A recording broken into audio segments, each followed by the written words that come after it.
tonight. You know, we're very... Levittown was a quintessential example of a blueprint for and prototype for post-World War II suburbs. But at the same time, we had a lot of features that were very unique. That were unique even in terms of other suburbs that became, before and after. And some of those unique features are demographic features. Because we were built originally for homecoming veterans. It was veterans and their wives and their families that were settling in here. Grandma and grandpa stayed home in the Bronx or in Brooklyn.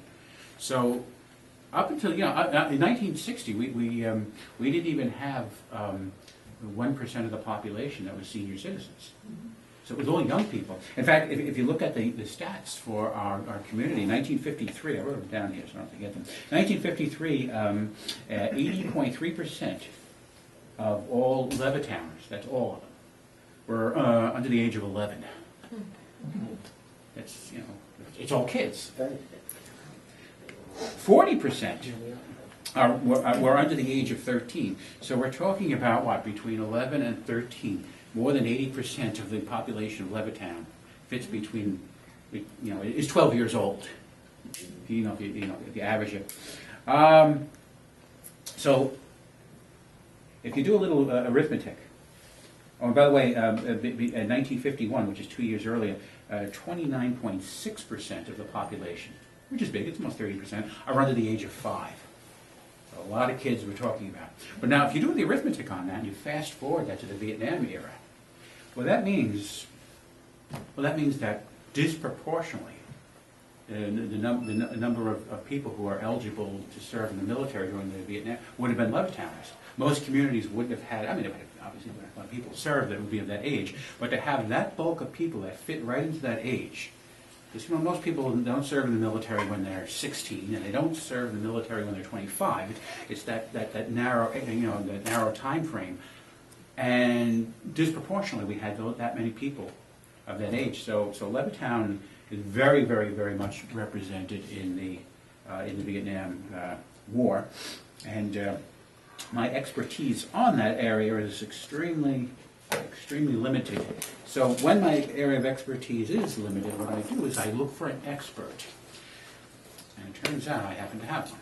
And he's the one who's going to take over the meeting and have more interesting things to say than I do. So Jack, on that note, I'll let you take over. Thanks.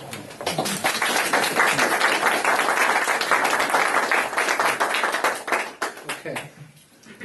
I'm not an expert. I'm not a veteran, but I did grow up here during that time period, along with many of the people in this audience. And it was a great place to grow up, wasn't it? It was a wonderful, wonderful town. The nice part of all those kids was you couldn't go 3 houses down a block without having a friend to call. And it was just wonderful.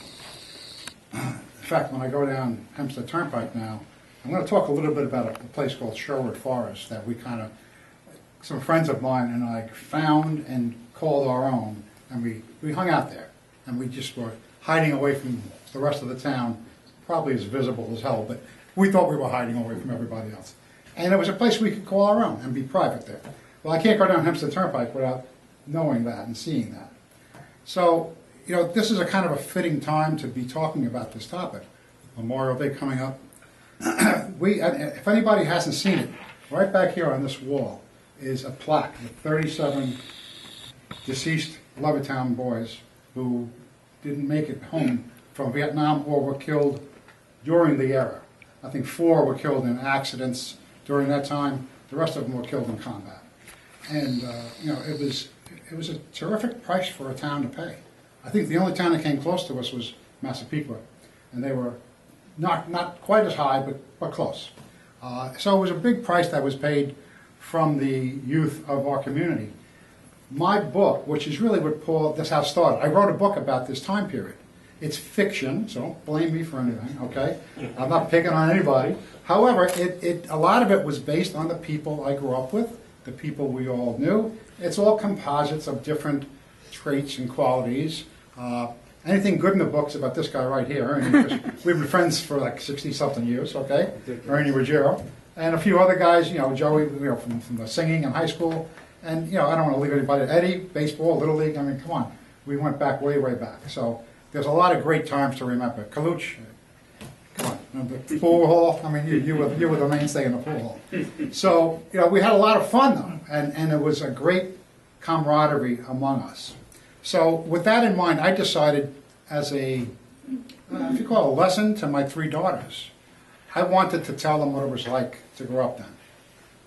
I couldn't tell them all the truth, but because they were my daughters. But I made up a story of Levittown that was as real as I could make it without naming names and and putting people in jail. So it's kind of a nice story, I think. And other people who've read it have found that it does ring true with the time that we were there, in Levittown. We had something I call the unwritten rules back then. And I don't want to do too much reading, but there may be a few things I need to read. But some of our unwritten rules were, for the guys who played sports, we could never button our varsity jackets. We're not allowed to, I don't care how cold it was. You couldn't button your jacket. It was a sign of weakness, okay? You could never sit in a car with another guy, 2 other guys joining you in the car. All 3 had to sit in the front. You couldn't let somebody sit in the back, okay? Unless, there was an exception, okay? Unless you were with your girlfriend. Then the guy could sit in the back by himself, if that was cool, that was okay, okay? And these were very strict rules, you had to memorize them because, you couldn't fool, couldn't mess up. You could never admit fear, that was always a good one. You had to honor the walk me request. Remember the Village Greens? Okay, we still have a few laying around. Mr. Levitt thought it would be a nice idea to have stores and places for people to shop. And it was a good idea for the early 50s, late 50s, early 60s. Well, after a while, they kind of deteriorated into just the pools and, some of the stores went away, not all of them. But back then, many of our mothers didn't drive. And if mother said, I need a quart of milk, guess who was going? One of the kids. And if your neighbors, which we had so many of, if you wanted to go to the stores, you went over to Ernie's house or somebody else's house and say, "Can you want to walk me to the green?" And if he didn't come, well, next time he had to go, I wasn't walking him. So there was a whole code of conduct, basically. And the other thing, we always called older guys, like our age now, sir, because we knew we can get away with more crap if we called them sir. Okay? So there was a whole bunch of rules we had to live by. But some of the other things that we had were, the major points in our life. Obviously, JFK, the death of JFK, the Beatles, the '61 Yankees. Sorry, Met fans, you guys weren't around. The racial riots, the protests, all those things that came about. A Broadway play cost $12 to go to a Broadway play. I mean, come on. Those were, we sound like we're ancient now, don't we? But there were things that we just, before the Vietnam era came, that were just part of the culture, and it was nice. It was just very nice. In my book, I talk about this in more of a flowing manner, but in the, I think back to early years, I think that we talk with the best gift you could have, and that was a pleasant and healthy childhood. And that's stayed a lot of us well for our lives. But the people that I remember most were the people from the Village Greens, the friends that we had together. And there were some things that I wanted to talk to you about. And there's one thing, talking about the draft and the military. Let me just get to one part I do want to read a little bit of. If I can find it. Well, let me start here too. First, there was a blackout. Okay, and remember that one. We started hanging out at the Sherwood Forest place right after I had discovered it. Okay, and again, this is fiction. Vince Coletti is the main character in the book. He is speaking for me in many times of this book. I had a wild imagination back then, so I would drive around town and I would find places to go and things to do and just make up things to fill my day. And one day I came across a little place. There was a Plymouth dealership on Hempstead Turnpike. And you couldn't see it from the road because Times Square store was there. The Plymouth dealership and Henshaw's was across the street. There was a little park behind there. It's called Market Lane. And it was isolated. No one ever went there. Well, I happened to stumble across it one day, one of my imagination tours around town.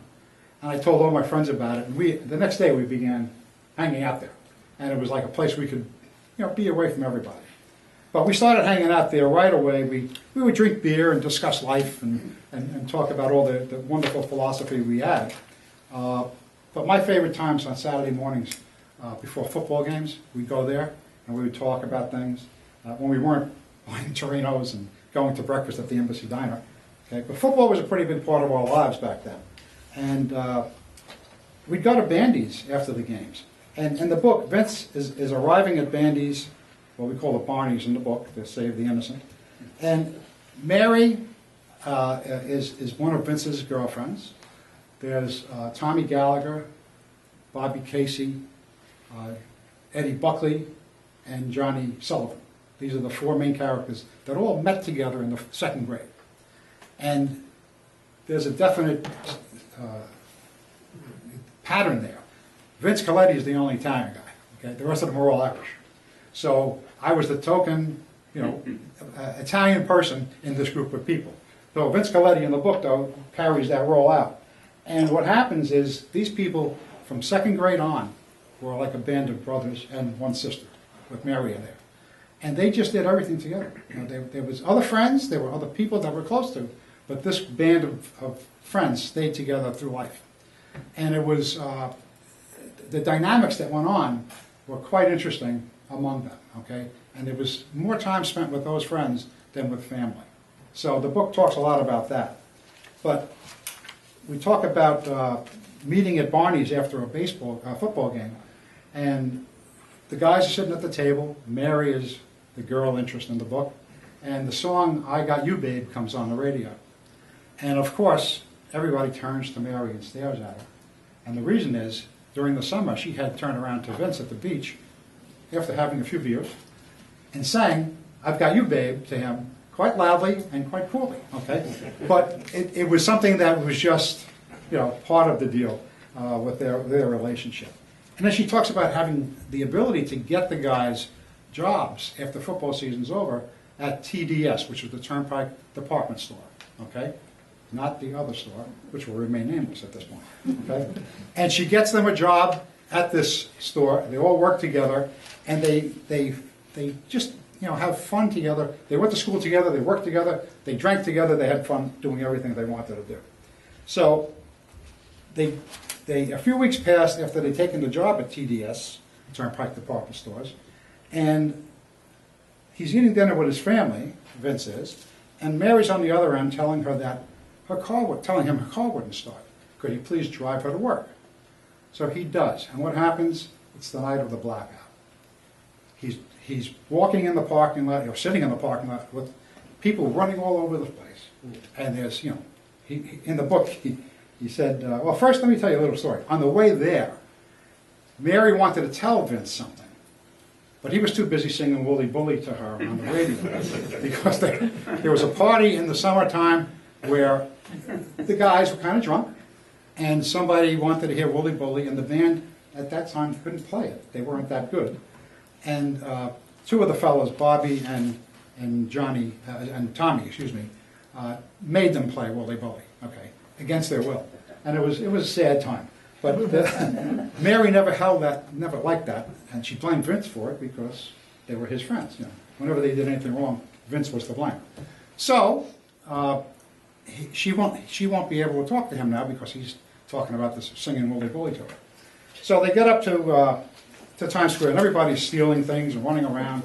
The Turnpike is just snarled in traffic, and we see a guy walking by. Vince and Mary see a guy walking by, and he's holding his face like this. And Johnny, the other person in the group, says, "Hey, what happened to you?" He says, "I was in the dentist's, and I was getting a root canal." And that part is true. We didn't know somebody that happened to. So Johnny gets in the car with them, and he sat in the back because, again, Vince was in the front with his girlfriend. He was allowed to sit in the back by himself, okay? So we got that covered. And they were talking about this poor guy with the tooth. And a beautiful girl comes walking out of the store. She's absolutely gorgeous. And she's walking right up to the car that they're sitting in. And Vince is, kind of mesmerized by her. And Mary can see that he's mesmerized by her. She walks up to the car right next to him and keys open the door. And then Mary turns around and says, "Hey, Tony, hi, what's going on in there? And she says, well, there's a big blackout. These two girls become the love interest in Vince's life, and there's a lot of story behind it, but I can't go into that all right now. So Vince, in the book says, you know that feeling when somebody's talking to someone else, but they're looking right at you because they're so interested in you? He goes, well, I didn't feel that from this beautiful blonde girl. He said I was probably just in Mary's way, So they have a discussion, and then the girl pulls away. Later, Mary decides to question Vince about this interest he had in her. So they have a little bit of a fight, and they take a ride to the beach because they wanted to just get away and talk. Johnny got out of the car. They wanted to just get away and talk. So what do? Where did we all go when we were younger? Jones Beach, right? We drove down to Jones Beach, and we would go there day, night, winter, whatever. So they go down there, and in the interim of being down there, Vince had a problem making Mary his official girlfriend, as he called it. Because if she was his official girlfriend, and they broke up, he would lose his best friend, not just his girlfriend. And it was important for him to keep Mary in his life. So they had to have an odd relationship. But they go down to the beach, and they're having a pretty good discussion. It gets a little bit romantic, and Mary decides, what's going on? Are we together? Are we not together? Make up your mind. I've been in love with you since the second grade. What's going on? And he's not stupid. He says, something must have caused this. And he asks her, who asked you out? Somebody must have been, in the wings waiting for her. And that leads to a discussion where they decide they're not going to get together anymore. And sort of reluctantly. And she feels, let me read exactly what she says to him. Because the way she says it in the book is better than I can say it right now. Let's see, I'll find it, pardon me. Let's see.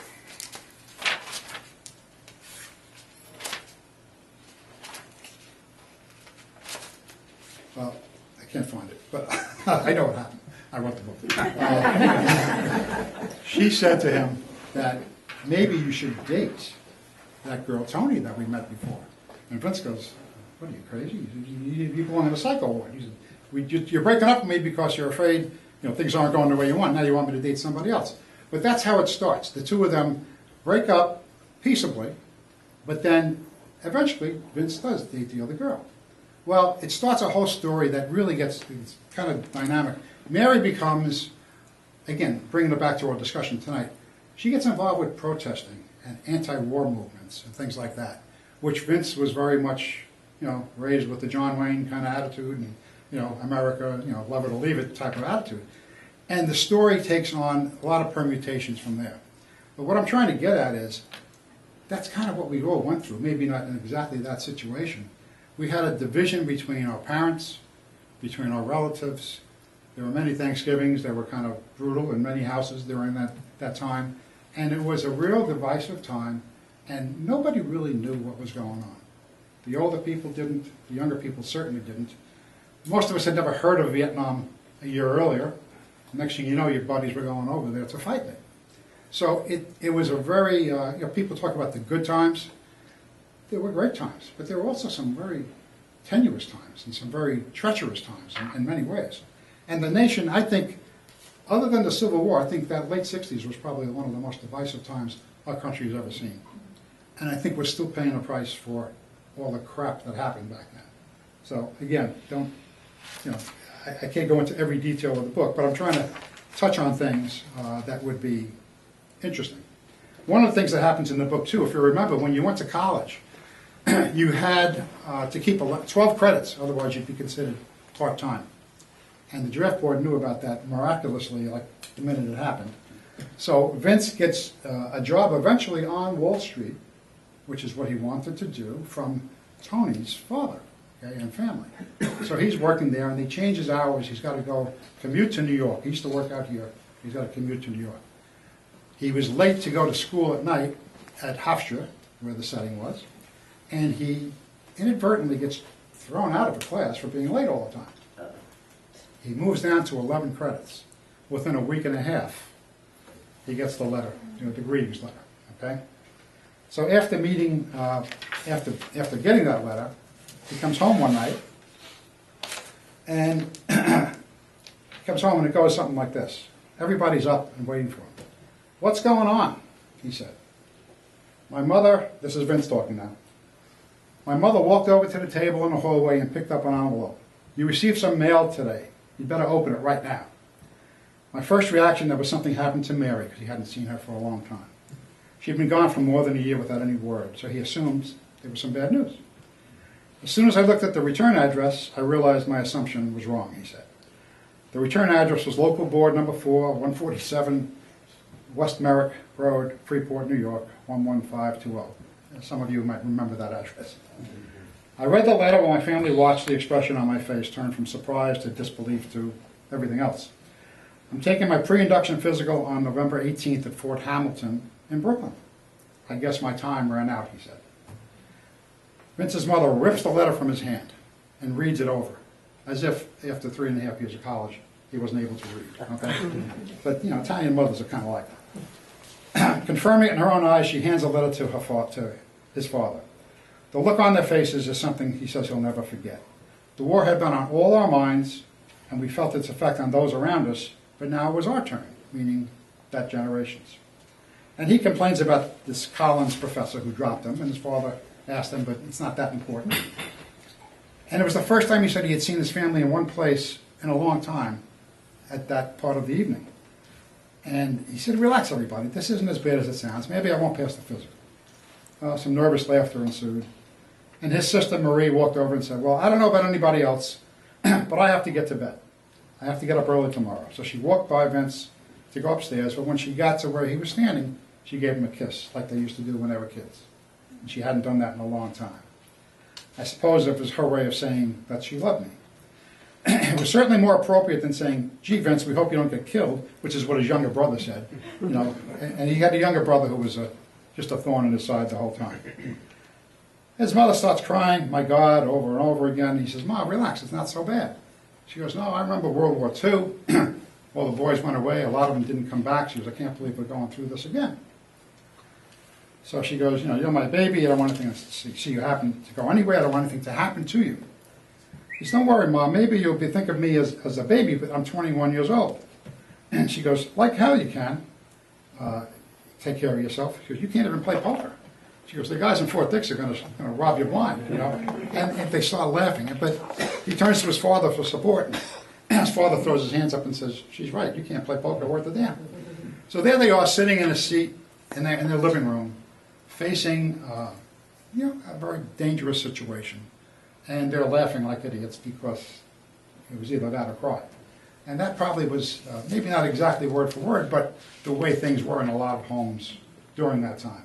Those letters went out to a lot of people, and many of you got them, so I don't need to tell you about that. You could tell me more about it. But that was the kind of stuff that was going on back then. You really couldn't get a good job, because if you were 1A status, they knew you were draft bait. You really, I think we were the most educated generation, because most guys went to school, because they wanted to. A lot of guys went for the deferments, because you didn't have to go to college. And police officers didn't have to go into the draft either. But it was a kind of a time where there was always a weight hanging over you, and you never knew when it was going to come down on you. Well, how did that play out in our lives? Well, I don't know. Most people didn't want to make serious plans. Most guys, anyway. They really weren't too sure where the future would be, if they'd even have one. And they were not really looking to commit to certain things. They were not looking to, they couldn't start careers in many cases.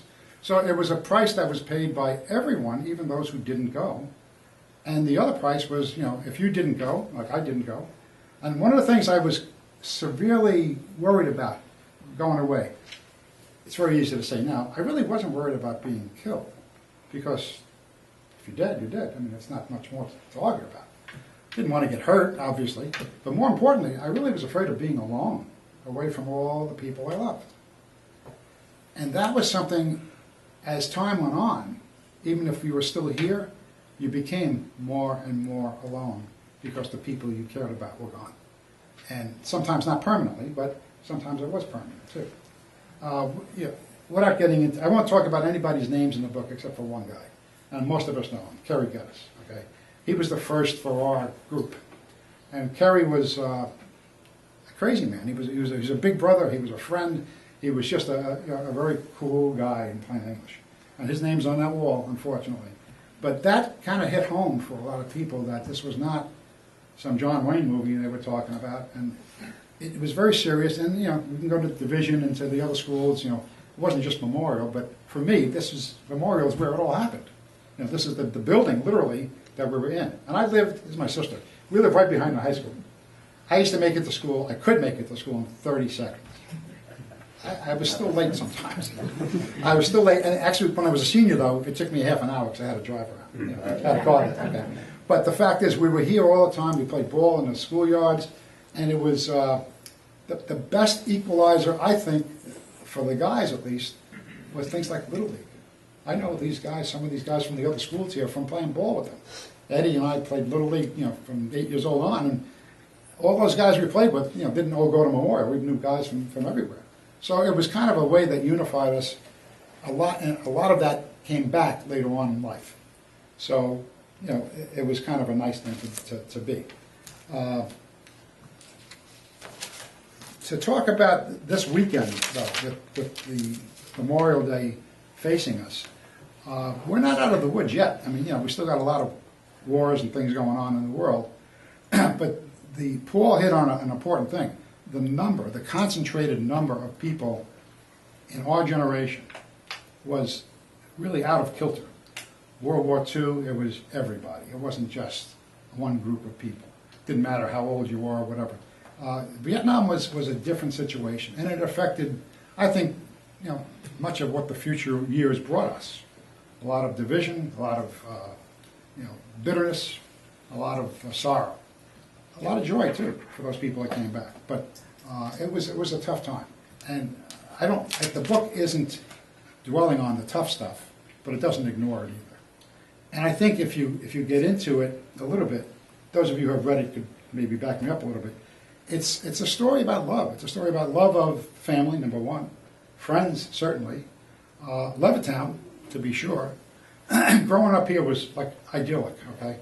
It was a love of country as well. I think in 1965, and in those years there about then, the whole country changed very dramatically, forever. And it was not just a minor change. And it's still changing from those days on. Now, obviously, we had a civil war once. I mean, that was pretty bad, okay? But in our lifetimes, Levittown went through one of the worst wartime situations in the price that was paid, okay? There was a situation where the draft was an interesting story. Rather than read it, I'm just going to talk about it. Vince goes for this physical down to Fort Hamilton, and he's walking around wondering why all the white guys were plain white underwear and all the black guys had this wild boxer short thing going on. But you're walking around barefoot carrying your belongings in a see-through bag. You don't feel very tough when you're doing that, okay? But it was kind of an awkward thing. And in the book, he talks about everybody had to go through the urinal and give a urine sample. Well, Vince couldn't pee, okay? He just, as he said in the book, his well was dry, okay? And he had a sergeant jumping up behind him saying, think piss, you know? And he turned on every faucet in the place, and he finally did get to go. But from that little experience, Vince says, I know I will never do well in the military. He said, if somebody's not only telling me when I have to go to the bathroom, but getting mad at me because I couldn't, he goes, not a good sign. At that point, he said he was more afraid of going to prison than going to Vietnam. But he goes to this physical, and at the end of the line, this was in the end of 1969, he says to the last person he's kind of mustering out from in that Fort Hamilton, he says to him, so when can I expect to go in? And this was like November 18th. He said, you'll probably go in January 2nd. So he sells his car, he gets rid of all his possessions, gives things to his idiot brother that he never got back, to this day, okay? Did I say that out loud? I'm sorry. He gives everything away, he's ready to go into service, and then he gets a high number in the lottery. And of the 5 guys, 2 went into service, 1 was a cop, and the other two best friends, very close friends of the 5, got high lottery numbers and never had to serve. And, that was, how do you plan that?